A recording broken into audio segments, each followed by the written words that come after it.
All right, so today on the deep dive, we're going to be looking at this blog post that you shared with us. Okay. Called Preventative Health for Travelers. Yeah. Traveling in my 70s. And we're going to break down some of the key takeaways from it, just for you, so you can Oh, great. prepare for this big trip that you're getting ready for. Yeah, sounds great. I think that's a really important topic, especially for someone who's, in their 70s and getting ready to travel. Right. I mean, there's a lot to think about when it comes to health and making sure that you're prepared. Exactly. And that's what's so cool about this blog post is it's clearly written by someone who's done a lot of traveling and, really understands that importance of that proactive approach. Exactly. And so one of the things that really jumped out at me was this focus on boosting your immune system before you travel. Mm.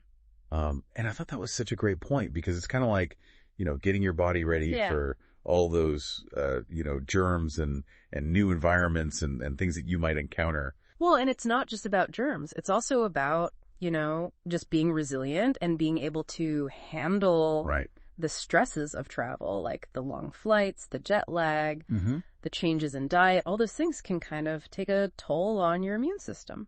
Absolutely. So the author actually goes into a bit of detail about the immune system. Yeah. Talking about the innate and adaptive systems. Right. Which I thought was really interesting. But I'm kind of curious, from your perspective as an expert, how would you explain these two parts of the immune system to someone who's, getting ready for a trip? Sure. Well, you can think of your immune system as like a two-part system, right? So the first part is this innate immune system, and that's kind of like your body's first line of defense. It's like the security guards that are always on patrol, looking for anything suspicious. Ooh, I like that analogy. Yeah. So it's really good at recognizing those common threats like bacteria and viruses. Okay. And it responds really quickly. The second part of your immune system is the adaptive immune system, and this is where things get a little more sophisticated. Okay. This is like your body's special forces. They're highly trained to recognize specific threats, and they have a memory. So they can remember past infections and mount a faster and stronger response if they encounter them again. So it's like if you get the flu, once your adaptive system's like, oh, I remember this guy. I know how to fight him off. Exactly. Yeah. And that's why vaccines are so effective, because they essentially introduce your adaptive immune system to a weakened or inactive form of a virus or bacteria. Oh, that makes sense. So it can learn how to fight it off without actually getting you sick. That's a great way to explain it. So the blog goes on to give these really specific tips for strengthening the immune system before travel. Right. And one of the big ones is exercise. Yeah. And they're not talking about, running marathons or anything like that. It's more about just getting regular movement. Where they recommend like brisk walking or moderate activities for at least 150 minutes a week. Yeah, I think that's a great recommendation because, exercise does so many things for your body. Right. It helps to improve circulation. It helps to reduce stress. And both of those things are really important for a healthy immune system. Absolutely. And I know for me personally, when I'm stressed out, I feel like I'm way more likely to get sick. Oh, yeah, me too. So that stress management piece is huge. And the author also emphasizes the importance of sleep. And I think that's something that a lot of us kind of take for granted or don't really realize how much of an impact it has. Well, it's true. I mean, sleep is so important for so many bodily functions, including immune function. Okay. When you don't get enough sleep, your body produces less of those fighter cells that help ward off infections. Oh, wow. So it's actually like directly impacting the production of those cells. It really is. So getting enough sleep in the weeks leading up to your trip can make a huge difference in how well you feel while you're traveling. That's definitely something I'm going to be focusing on before my next trip. Good. And speaking of things that we often take for granted, hydration. Yes. The blog author makes a really big deal about drinking enough water, especially while traveling. Yeah. Why is that so crucial? Well, water is essential for so many bodily processes. It helps to flush out toxins. It helps to regulate body temperature. Okay. It helps to keep your cells functioning properly. And when you're traveling, you're often exposed to new environments, different climates. You might be more active than usual. Yeah. So it's really easy to get dehydrated. That makes sense. So make sure you're sipping water throughout the day, especially when you're on those long flights. Okay, good advice. Now let's talk about food, because the blog post gets into this a little bit as well. Right. And acknowledges that the gut microbiome is incredibly complex. Oh, it is. Yeah, it's a whole ecosystem in there. It is, and it's fascinating how much it affects our overall health, including our immune system. Absolutely. And while the specifics of gut health can get pretty complicated, the general advice is pretty straightforward. Yep. Focus on a balanced diet, rich in fruits and vegetables and whole grains, and that will provide the nutrients your body needs to function at its best. Got it. And the author also mentioned some specific nutrients that are especially important for supporting the immune system, right? Yes, they highlight vitamin C, D, and B12, okay, along with zinc and magnesium. Wow. These nutrients play key roles in various immune functions, from producing antibodies to fighting inflammation. Got it. And they even mentioned taking supplements to make sure they were getting enough of these nutrients while traveling, particularly because they weren't sure about the quality of local produce. Yeah, I think that's a smart strategy, especially if you're traveling to a destination where you're not familiar with the food or you're concerned about food safety. Right. It's better to be safe than sorry. Absolutely. So we've got exercise, we've got sleep, hydration, diet. It seems like there's a lot we can do to really prepare our bodies for travel. And it's all about taking that proactive approach. It is. It's like giving your immune system a tune-up before you head out on your adventure. I love that. And I'm guessing this is where consulting with your doctor also comes in. Absolutely. Oh, wow. It's so important to have a conversation with your healthcare provider before you travel, especially if you have any underlying health conditions or concerns. They can give you personalized advice based on your specific needs and help you create a plan to stay healthy throughout your trip. That's great advice. Yeah. Now let's move on to another topic that I know is often surrounded by a lot of conversation, and that's vaccines. Okay. I know this can be a sensitive subject, so we're just going to focus on the information that's presented in this blog post. Sounds good. Which is, the author is very pro-vaccination, but we just want to kind of lay out the information that's there and let our listener kind of make their own informed decisions. Of course, always important to talk to your doctor. Exactly. So the author really emphasizes staying up to date on all necessary vaccinations, not just the ones that are specifically recommended for travel. Right. And they really highlight the importance of vaccines in providing that extra layer of protection against certain diseases. Vaccines are really one of the most effective public health interventions we have. Oh, wow. They've saved countless lives, and they continue to protect us from a wide range of serious illnesses. And the author mentions that while natural immunity is powerful, it might not always be enough. Right. And I think we've all heard stories of people, getting sick even after they've already had that illness before. Exactly. And for certain diseases, the consequences of getting sick can be really serious, right. Even life-threatening.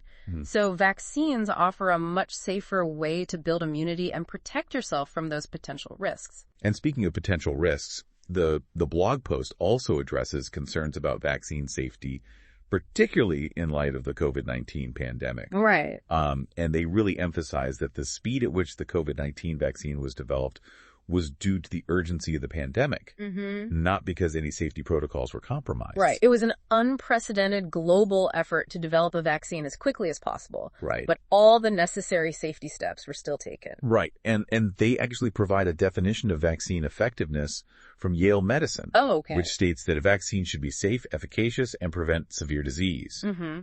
And then they kind of go on to break down the phases of vaccine development and testing. Right. Highlighting, all the safety checks that are involved at every stage. It's a very rigorous process. It is. It's quite a process. And they even break down the different types of vaccines. Okay. They mentioned inactivated mRNA, viral vector recombinant, live attenuated. Right. I have to admit, I was a little confused by all the different types. Yeah. I'm curious, how would you explain the key distinctions between them? Well, essentially all vaccines work by introducing your immune system to a part of the virus or bacteria. Okay. But they do it in slightly different ways. So, for example, inactivated vaccines use a killed version of the virus, while mRNA vaccines deliver genetic instructions to your cells to produce a viral protein. Viral vector vaccines use a harmless virus to deliver genetic material. Got it. Recombinant vaccines use specific pieces of the virus or bacteria. Okay. And live attenuated vaccines use a weakened version of the virus. Wow, so it's like a whole range of different technologies. It's really fascinating how science has developed all these different approaches to vaccination. It is. So let's move on to some specific examples of vaccines that are mentioned in the blog post. Okay. And I know we can't cover them all, but let's start with hepatitis, which is a viral infection that affects the liver. Right. And it's preventable with an inactivated vaccine. Correct? That's correct. Hepatitis can have serious long-term consequences for your liver health, so getting vaccinated is really important. Okay, then there's pneumonia, which is an infectious lung disease. Mm-hmm. And the blog mentions that it can be prevented with a recombinant subunit vaccine. Yeah, those vaccines focus on specific pieces of the bacteria that trigger your immune system to produce antibodies. Okay. It's a really effective way to prevent pneumonia. Got it. They also mentioned tetanus, which is caused by bacteria that produce toxins. Right. And they recommend getting a toxoid vaccine for tetanus and getting boosters every 10 years. Yeah, tetanus can be a really serious condition affecting the nervous system. Oh, wow. But the vaccine is very effective in preventing it. And, of course, we can't forget about the COVID-19 vaccine, which has been so instrumental in reducing severe illness and deaths from the virus. Absolutely. The COVID-19 vaccines have had a huge impact on the course of the pandemic. They really have. So the author of this blog is clearly a big believer in the power of vaccines for protecting public health. And they really highlight the positive impact that vaccines have had on controlling various diseases. Right. And emphasize the importance of continuing vaccination efforts. Yeah, it's so important to stay up to date on your vaccinations and to talk to your doctor about any concerns you might have. Absolutely. So speaking of being proactive. Yes. The blog post also emphasizes the importance of getting certain lab tests done. Oh, okay. Before you travel. And I have to admit, this is something I hadn't really considered before. Yeah, it's often overlooked, but it can be really valuable. Okay. You know, these lab tests can give you and your doctor a snapshot of your current health. Right. And allow you to address any potential issues before they become problems while you're traveling. So it's kind of like a preventative measure. Exactly. It's all about being proactive and taking steps to optimize your health before you go. And the author actually shares a personal anecdote about getting a complete checkup 6 months before their trip. Oh. Which allowed them to address some health concerns and really make sure they were fully prepared for that journey. Yeah, it's a great example of how taking the time to understand your baseline health can really make a difference. Absolutely. So what kind of lab tests are we talking about here? Well, one of the key ones that they mention is cholesterol and lipid profiling. Okay. This test measures the different types of fats in your blood, including cholesterol. Mm-hmm. And it's really important for assessing your risk of heart disease, which is the leading cause of death globally. And I've heard about like HDL and LDL cholesterol, the good and bad cholesterol. Right. Why are those so important? Yeah, so HDL cholesterol is often called the good cholesterol because it actually helps to remove excess cholesterol from your bloodstream and transport it to your liver for processing. So high levels of HDL are actually protective against heart disease. Okay. LDL cholesterol, on the other hand, is often called the bad cholesterol because it can build up in your arteries and increase your risk of blockages and heart problems. So it's like it's clogging up the pipes. Exactly. Got it. So having healthy levels of both HDL and LDL is crucial for maintaining good heart health. Absolutely. And what about the HbA1c test? Okay, so the HbA1c test measures your average blood sugar levels over the past 2 to 3 months. Yeah. It's a really good way to assess your risk for diabetes, which is a condition that affects how your body regulates blood sugar. And diabetes is something that's becoming increasingly common. It is. It's a global health concern. It is. So early detection and management are really crucial. Absolutely. Okay. And then the blog also mentions the PSA test, which is used to screen for prostate cancer. Right. And this one's particularly relevant for men, right? Yes. The PSA test measures the level of a specific protein that's produced by the prostate gland. Okay. And elevated levels can sometimes indicate prostate cancer, but it's important to note that other factors can also cause elevated PSA levels. Got it. So it's really important to discuss the results with your doctor and consider your overall risk factors. So it sounds like these lab tests can provide some really valuable information about our health. They can. Especially before we travel. But what's the overall message here? What should our listener take away from this part of the blog post? Well, I think the key takeaway is that knowledge is power. Okay. These tests can help you identify potential health risks and take steps to mitigate them.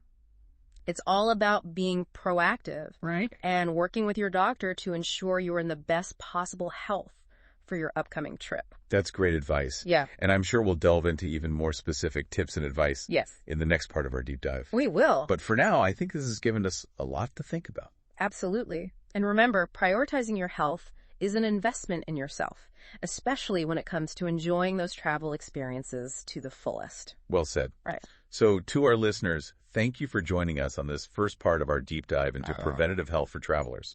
We'll be back soon with part 2, where we'll continue exploring this topic and give you even more practical tips and strategies for staying healthy on the road. Stay tuned. Yeah. It's like you can see what's happening, beneath the surface. Yeah. And catch things early, Exactly. before they become a bigger problem. Yeah, and I think it's especially important when you're talking about traveling. You don't want to be dealing with health issues when you're in a foreign country or far away from home. Exactly. You want to be enjoying yourself. You want to be out there exploring. Right. Not stuck in a doctor's office or something like that. Exactly. And I like that this blog post, really emphasizes that preventative approach. Yeah. It's all about taking those steps, to optimize your health before you travel, to minimize those risks and really maximize your enjoyment. Right. It's like setting yourself up for success. Exactly. Before you even leave home. Exactly. And speaking of setting yourself up for success, the author also mentions the importance of having a solid support system. Oh, that's a good point. Especially if you're traveling solo or to a remote destination. Yeah, definitely. I mean, having people you can rely on, whether it's family or friends or even a trusted travel companion. Right. That can make a huge difference.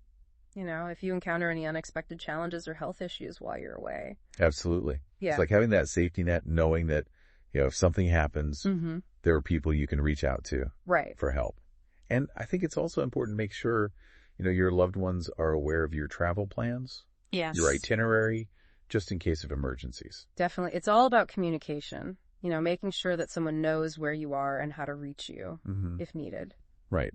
And on that note, the blog post also talks about being prepared for potential medical emergencies while traveling. Okay. Which is something I hadn't really thought about a whole lot. Yeah. But I'm curious, what kind of advice does the author give in that area? Well, they recommend, carrying a basic first aid kit with you, with essential supplies like bandages, antiseptic wipes, pain relievers, and any personal medications that you might need. Okay, that makes sense for like those minor injuries or, little ailments. But what about like more serious medical emergencies? Yeah, well, for those situations, they suggest, researching local medical facilities and emergency services at your destination, just in case you need to seek medical attention. Got it.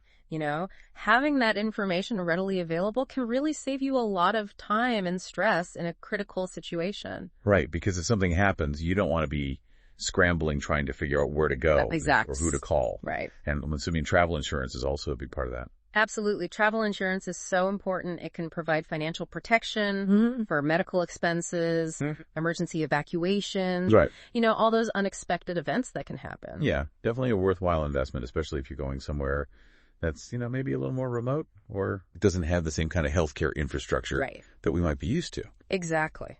So it sounds like there's a lot to consider when it comes to staying healthy and safe while traveling. There is. But it seems like the overarching theme is preparedness. Yes. It's all about being proactive and taking those steps to prepare yourself both physically and mentally for the challenges of travel. I think that's a great way to put it. It's about empowering yourself with knowledge and resources. Right. And really taking ownership of your well-being while you're on the road. And I think it's important to remember, too, that, even with the best preparation, sometimes unexpected things happen. Oh, absolutely. That's just the nature of travel. It is. It's part of the adventure. It is.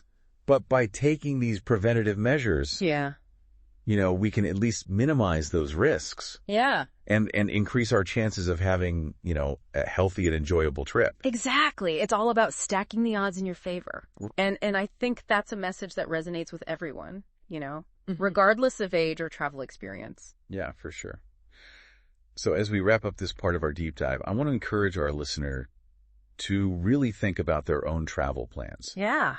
And any health concerns they might have, are there any areas where they might need to do a little more research or preparation? Are there any steps they can take to, boost their immune system or address any underlying health issues before they head out on their journey? Those are all great questions to consider. And, don't be afraid to reach out to your healthcare provider for personalized advice and guidance. Yes, they're a valuable resource in this process. Yeah.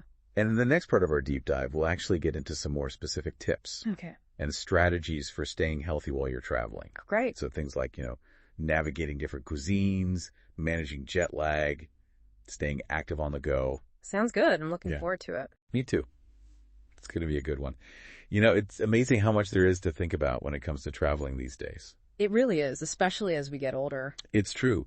But I have to say, this whole deep dive has been really eye-opening. Me too. It's so easy to get caught up in the excitement of planning a trip and forget about those practical aspects of staying healthy. Right. Like you get so focused on, booking flights and hotels and figuring out your itinerary. Exactly. That you kind of forget about the most important thing, which is, taking care of yourself. Exactly. And this blog post has been a great reminder of that. It really has. And I think our conversation today has really, highlighted those key points. It has. About being proactive and taking those steps to prepare for a healthy journey. Yeah. And it's not just about avoiding illness. It's really about, optimizing our well-being so we can really enjoy those travel experiences. I love that. So as we wrap up this deep dive, I want to make sure our listener walks away with some actionable takeaways. Okay, sounds good. So first things first, schedule that checkup with your doctor. Yes.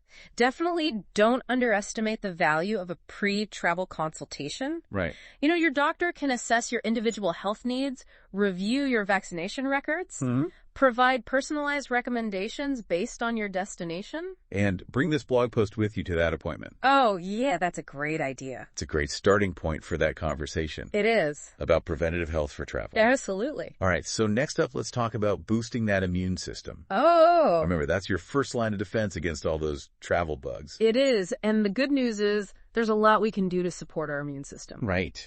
Focus on those lifestyle factors we talked about, regular exercise, quality sleep, hydration, a balanced diet. It's those everyday habits, that really make a difference. They really do. And don't forget about supplements. Oh, yeah. If you're concerned about getting enough of those key nutrients while you're traveling, talk to your doctor about whether supplements might be right for you. Good advice.